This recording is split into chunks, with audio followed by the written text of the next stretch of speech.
मेवाड़ के राणा रतन सिंह ने अपनी पत्नी रानी पद्मिनी का चेहरा दिल्ली के सुल्तान अलाउद्दीन खिलजी को पानी और कांच में दिखाया। लेकिन हिंदुस्तान का साइंस कहता है कांच का आविष्कार 1535 में हुआ और रानी ने जौहर 1303 में किया। तो 237 साल पहले अपने हिंदुस्तान में कांच और मिरर नहीं थे। और अलाउद्दीन खिलजी के साथ में पर्सनल राइटर आया था जिसका नाम था अमीर खुसरो, जिसने उस समय किताब लिखी थी तारीख अलाई। उसने लिखा था कि मेवाड़ की महिलाओं ने अपने सतीत्व धर्म के खातिर जौहर किया और राजपूत कभी भी कॉम्प्रोमाइज करना नहीं चाहते थे। चित्तौड़ के ऊपर युद्ध होने का सबसे बड़ा रीजन था व्यापार, क्योंकि हिंदुस्तान में कभी भी कोई भी मुस्लिम कम्युनिटी पहले नहीं था। ये सभी जो आते थे अफगानिस्तान तुर्किस्तान से आते थे और आते कहाँ थे तो समुद्र के पास में आते थे, क्योंकि प्लेन तो थे नहीं ना। तो इधर नज़दीक पड़ता है गुजरात और ये जाते थे दिल्ली, तो इधर पड़ता है दिल्ली, उनको क्रॉस करना पड़ता था ये मेवाड़।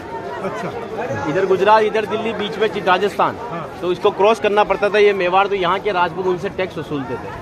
तो वो समय था 1299 का, जब अलाउद्दीन खिलजी पूरे हिंदुस्तान पर इस्लामी शासन चाहता था। गुजरात से जब दिल्ली की ओर रवाना हुआ तो यहाँ पर राणा रतन सिंह के पिता थे रावल समर सिंह। उन्होंने दिल्ली जाने से पहले उससे टैक्स लिया और टैक्स लेने के बाद में जब अलाउद्दीन दिल्ली पहुंचा तो मेवाड़ से नाराज कि मुझे दिल्ली में शासन करने के बाद में हर बार मुझे मेवाड़ को टैक्स देना पड़ेगा, इससे अच्छा है मैं मेवाड़ को जीत लूं। तो दिल्ली से वो 1.5 लाख सेना को लेकर मेवाड़ की तरफ बढ़ा, लेकिन चित्तौड़ से दिल्ली का डिस्टेंस 600 किलोमीटर है। तो उसने पहला स्टॉपेज 1301 में रणथंभौर के किले पर डाला सवाई माधोपुर। वहाँ का राजा था हमीर देव चौहान, जिसको मित्र बनाया और उसी मित्र को रात को खाना खाते समय पीठ के पीछे छुरा घोंप कर मार दिया। उनकी पत्नी थी रंग देवी। हिंदू धर्म के अंदर रात में चिताएं नहीं जलती है, तो वहाँ की महिलाओं ने पानी में कूदकर जल जौहर कर लिया, बच्चियों ने सभी ने। लेकिन सुबह यह हुआ कि डेड बॉडियाँ तैर कर ऊपर आई तो आक्रांताओं ने डेड बॉडियों को निकालकर महिलाओं की बॉडी और बच्चों के साथ में रेप करके उनके बॉडी पार्ट्स को काटकर नग्न अवस्था में रणथंभौर के किले के बाहर लटका दिए, ताकि यह संदेश चित्तौड़ पहुंच जाए और चित्तौड़ की रानी पद्मिनी किले को छोड़कर दूर चली जाए। 1303 में जब अलाउद्दीन चित्तौड़ पहुंचा तो किले के ऊपर आने के लिए उसको 7 गेट क्रॉस करना था, तो इम्पॉसिबल था। तो उसने 1.5 लाख सेना को किले के चारों तरफ फैलाया।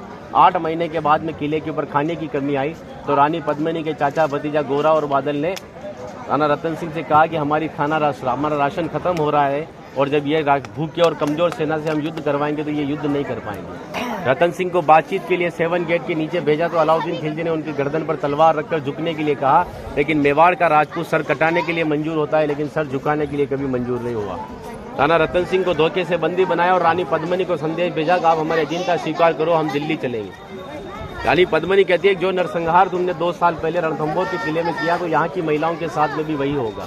इस वजह से जहाँ मैं जाऊँगी वहाँ ये वीरांगनाएं चलेगी। 2 महीने का समय लिया। अलाउद्दीन खिलजी ने 700 डोलियाँ किले की ओर भेजी, लेकिन रानी पद्मिनी को पता था कि मेवाड़ में घूंघट सिस्टम है, तो हर एक सोल्जर्स को लेडीज पोशाक पहनाकर तलवार और भालों के साथ में उस पालकी में बिठा दिया और रानी पद्मिनी की पालकी में भतीजे बादल को रानी पद्मिनी की वेशभूषा पहनाई और 700 पालकियों एक कमांडर बनाया चाचा जी गोरा को। गोरा जब पालकियां लेकर 7 गेट के नीचे गया तो अलाउद्दीन खिलजी से कहा कि रानी पद्मिनी दिल्ली जाने के लिए तैयार है, लेकिन जाने से पहले अंतिम बार अपने पति से देखना चाहती है। जिस जगह रतन सिंह को बंदी बनाकर रखा गया, जब वो पालकी वहाँ गई और रतन सिंह जी ने जब घूंघट हटाया तो घूंघट के पीछे का जो चेहरा था वो भतीजे बादल का था। और बादल कहता है कि महाराज हम 20,000 है और ये 1.5 लाख है। एक राजा अगर नहीं लड़ेगा हमारे साथ में तो हमारी सेना का मनोबल कमजोर रहेगा। इसी वजह से राणा रतन सिंह को पालकी में बिठाकर किले के ऊपर भेजा। जब रतन सिंह जी किले के ऊपर आए तो किले के ऊपर आने के बाद में उनकी जय जयकार में हर हर महादेव और जय भवानी के नारों से किला गूंजने लगा।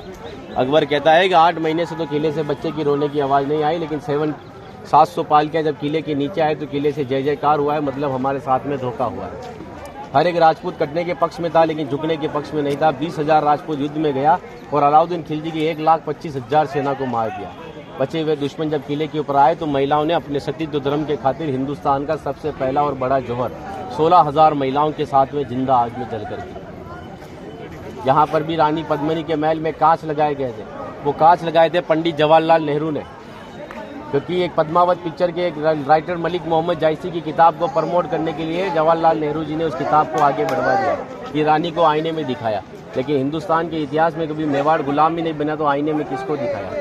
और एक राजपूत अगर अपनी पत्नी का चेहरा हजारों को दिखाता फिर कहते वो राजपूत कहलाने का हकदार भी नहीं। इसीलिए 2 घंटे अपन इस किले के ऊपर घूमे तो एक लाशों के ऊपर चल रहे हो, सब जगह लाश है। इसीलिए उन महिलाओं के सम्मान के लिए कहावत कहता हूँ कि गिरा जहाँ पर खून वहाँ पत्थर पत्थर जिंदा है और जिस्म नहीं है मगर नाम का अक्षर अक्षर जिंदा है। और जीवन की यह अमर कहानी अक्षर अक्षर गढ़ लेना और शौर्य कभी सो जाए तो महाराणा प्रताप और शिवाजी को पढ़ लेना।